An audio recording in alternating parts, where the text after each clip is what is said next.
Seher görgen çığım Küzüm sultanını Dedim sultan sen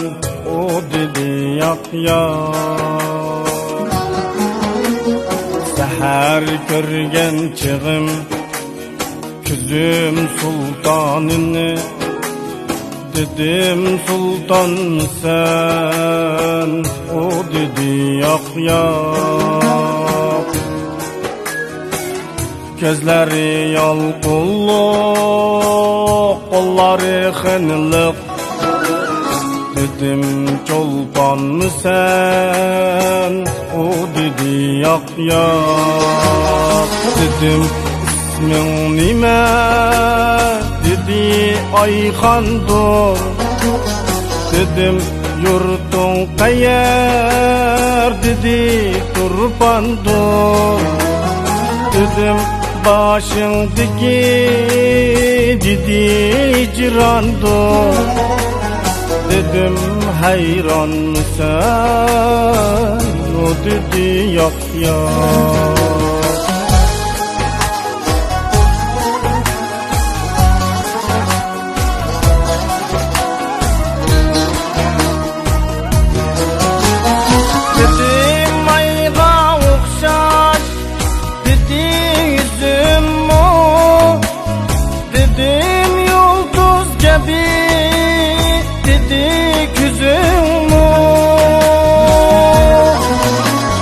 Dedim yalqın saçar Dedi sözüm mu Dedim volkan mı sen O dedi yak yak Dedim kıyak ne dur Dedi kaşım dur Dedim kunduz ne dur Dedi saçım dur Dedim 15 ne dur Dedi yaşım dur Dedim canan mısın O dedi yak yak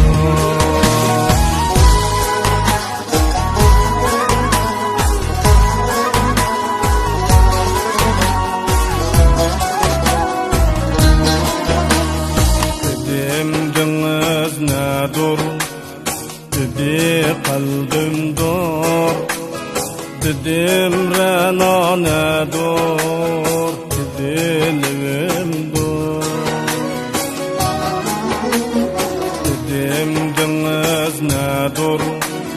Dedi kalbim dur Dedim rena ne dur Dedi livim dur Dedim şeker ne dur Dedi tilim dur Dedim bir ağzı men O dedi yak yak Dedim zincir durar Dedi boynumda Dedim ölüm badur Dedi yolumda Dedim bilezik çok Dedi kulumda Dedim korkar mısın O dedi yak yak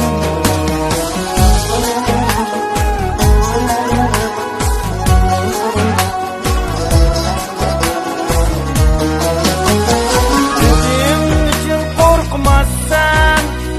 Dedi Tengrim var Dedim yani çok Dedi halkım var Dedim yani yok mu Dedi royum var Dedim şükran mı sen O dedi yak yak Dedim istek ne dur Dedi gülüm dur Dedim çalışmakta Dedi yolumdur Dedim Ötkür nime dedi kulumdur. Dedim satar mısın? O dedi yak ya. Dedim satar mısın? O dedi yak ya.